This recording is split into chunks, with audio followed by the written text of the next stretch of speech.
Que la grâce du Seigneur Jésus-Christ, l'amour de Dieu et la communion du Saint-Esprit soient avec vous tous. Amen.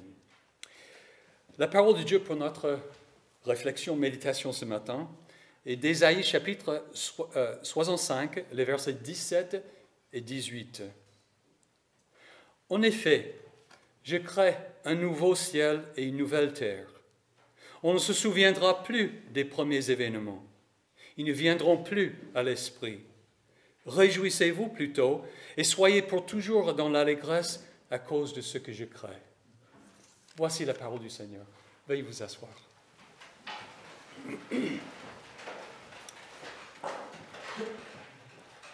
Jésus-Christ est ressuscité des morts.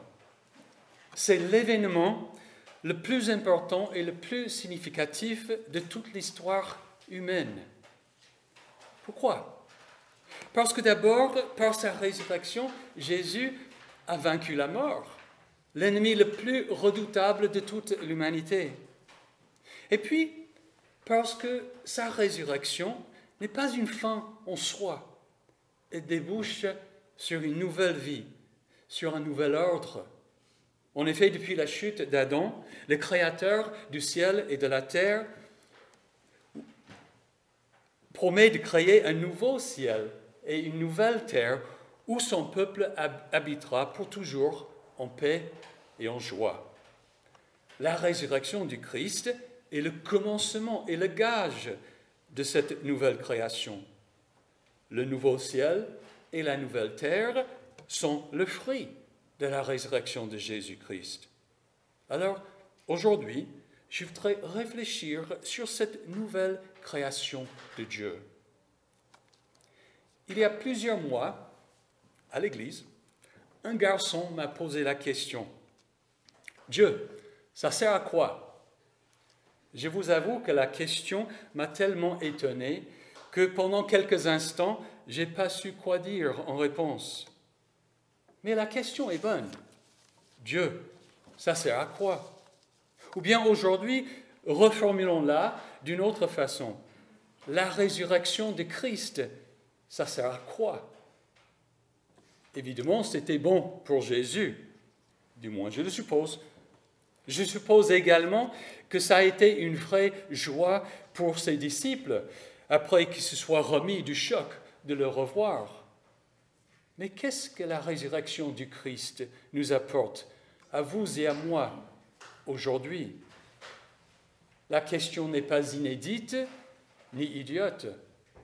À l'époque concernée par la prophétie d'Ésaïe, le peuple de Dieu était retourné dans son pays après 70 ans en exil. Il avait espéré rapidement reconstruire les villes, restaurer la monarchie de David et reprendre la gloire ancienne. Mais à la place, une grande déception. Ne t'irrite pas à l'excès éternel. Ne te souviens pas indéfiniment de notre faute. Regarde donc, nous sommes ton peuple. Pourtant, tes villes saintes se sont transformées en désert. Sion est un désert, Jérusalem un endroit dévasté.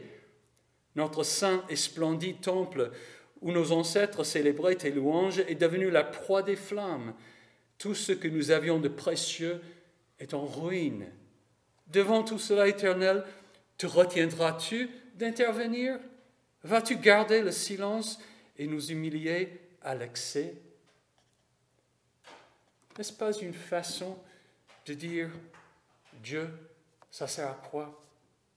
En réponse à cette plainte, Dieu dit « Je crée un nouveau ciel et une nouvelle terre. On ne se souviendra plus des premiers événements. Ils ne viendront plus à l'esprit. Réjouissez-vous plutôt et soyez pour toujours dans l'allégresse à cause de ce que je crée. » Les Juifs qui étaient rentrés après l'exil, portaient leur regard sur le passé, sur ce qu'ils croyaient être le comble de leur bonheur. Mais la nostalgie nous trompe souvent. En réalité, depuis qu'Adam et Ève ont été chassés de la présence de Dieu, nous ignorons le vrai bonheur. celle de la présence de Dieu. Nous ne pouvons pas que nous satisfaire des conditions sur cette terre actuelle, parce que c'est tout ce que nous connaissons et tout ce que nous pouvons faire. Nous sommes ingénieux, mais il y a de fâcheuses limites à ce que nous pouvons changer de notre condition. L'humanité a fait, par exemple, d'impressionnants progrès dans la médecine. Mais après chaque prolongement de l'espérance de vie, une nouvelle maladie se présente. Le fait de vivre jusqu'à 80 ans ou plus fait que nous sommes atteints de plus de cancers, d'autres maladies, que lorsqu'on mourrait à 50 ou à 60 ans. Nos progrès technologiques ont révolutionné l'agriculture, mais nous avons maintenant compris que le glyphosate et tant d'autres produits chimiques nous empoisonnent, nous et toute la nature. Nos centrales nucléaires produisent à merveille de l'électricité, mais que faire des déchets toxiques pendant des siècles? Et comment démonter une ancienne centrale? La réponse de Dieu à la condition humaine n'est pas un bouche-trou ou une réparation. Ce n'est pas la remise en forme et la prolongation de ce qui existe déjà. C'est plutôt une nouvelle création. Pensez un instant à tout ce qui est dit du nouvel ordre des choses dans le Nouveau Testament. Jésus annonce la bonne nouvelle du royaume et inaugure la nouvelle alliance. Il nous donne une vie nouvelle par la nouvelle naissance, sous le régime nouveau de l'Esprit. Il fait de chacun de nous une nouvelle créature, l'homme nouveau auquel il donne le commandement nouveau. Il multiplie des métaphores pour expliquer cette nouveauté de vie. Le vin nouveau, une pâte nouvelle, un nom nouveau, un cantique nouveau, la nouvelle Jérusalem. La finalité de sa mission parmi nous n'est rien d'autre que le nouveau ciel et la nouvelle terre qu'Ésaïe a annoncé. À la fin de l'Apocalypse, le dernier mot que Jésus-Christ a adressé à l'humanité, Jean dit « Puis je vis un nouveau ciel et une nouvelle terre, car le premier ciel et la première terre avaient disparu et la mer n'existait plus. Je vis descendre du ciel d'auprès de Dieu la ville sainte, la nouvelle Jérusalem, préparée comme une mariée qui s'est faite belle pour son époux.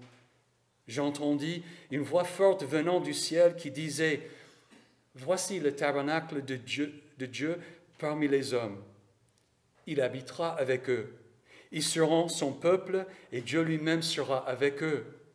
Il essuiera toute larme de leurs yeux.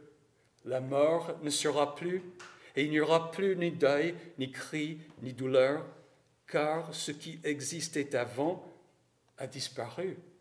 Celui qui était assis sur le trône dit « Voici que je fais toutes choses nouvelles. » Il ajouta « Écris cela, car ces paroles sont dignes de confiance et vraies. »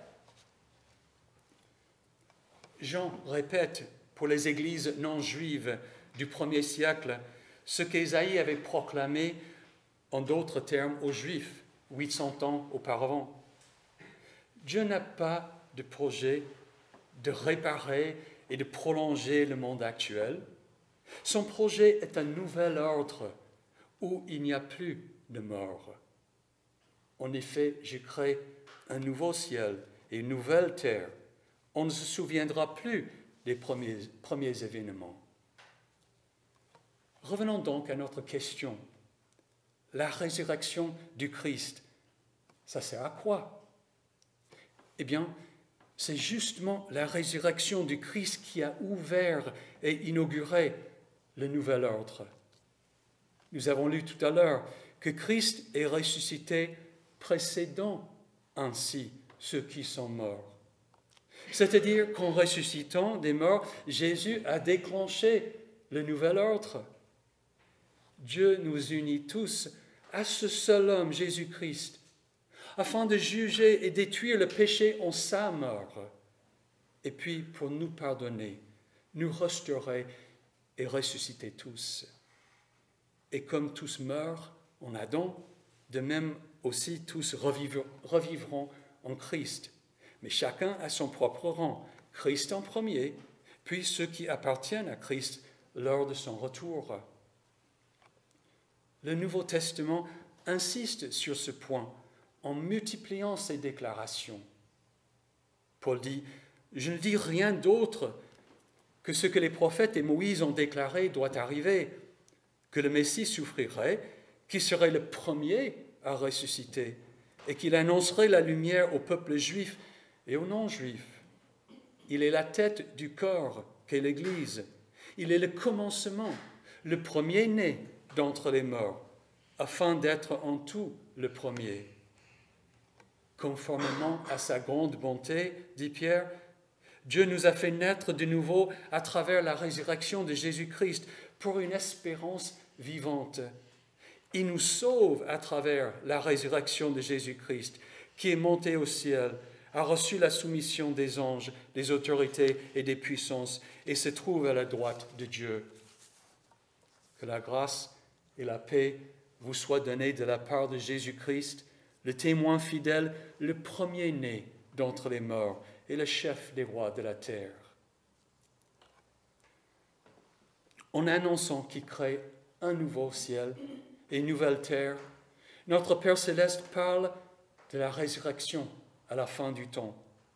Du début jusqu'à la fin de la Bible, le projet de Dieu est de nous réconcilier avec lui-même et de restaurer la vie dans sa présence qu'Adam a perdue. Cela a toujours été le projet de Dieu, depuis le début, dans ses rapports avec l'humanité. La résurrection est la finalité de la foi chrétienne. Si Dieu parle d'une nouvelle création, cela exige la destruction de la première.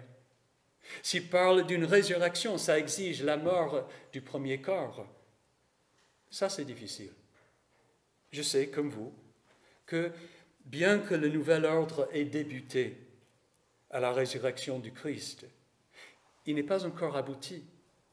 Nous sommes dans un temps de transition et d'attente, dans le temps de la mort du premier corps et de la destruction de la première création. Nous sommes déjà changés, nous bénéficions déjà de la nouvelle vie sous le régime nouveau de l'Esprit, mais nous attendons la culmination, c'est-à-dire la résurrection, la rédemption de notre corps. Nous vivons toujours dans l'espérance par la foi, et ce n'est pas toujours facile. En attendant le retour du Christ, nous luttons contre les tendances du vieil homme de céder au péché et surtout au problème de la mort et de toutes les souffrances communes à l'humanité. Un enfant malade ou handicapé, la perte d'emploi, un conflit avec un voisin ou un frère ou sœur dans la foi, le décès d'un parent ou d'un proche ami, la destruction de ma maison ou de mon monument favori par le feu ou par inondation. Tout cela me rend impatient et me fait ronchonner. La résurrection du Christ, ça sert à quoi? Pour surmonter ces sombres réalités et pensées, il ne faut surtout pas tomber dans une sorte de nostalgie, un regret de la situation ou de la vie perdue et le vain espoir de la retrouver. Il ne faut pas non plus nous focaliser uniquement sur le présent en nous disant « mangeons et buvons, puisque demain nous mourrons », comme s'il n'y avait pas de résurrection. À la place de ces actions et pensées inutiles et nuisibles, il faut nous rappeler constamment l'événement le plus important et le plus significatif de toute l'histoire humaine, la résurrection du Christ. Il faut nous focaliser sur l'avenir que Dieu nous prépare grâce à la résurrection du Christ. En effet, je crée un nouveau ciel et une nouvelle terre. On ne se souviendra plus des premiers événements. Ils ne viendront plus à l'esprit. Réjouissez-vous plutôt et soyez pour toujours dans l'allégresse à cause de ce que je crée.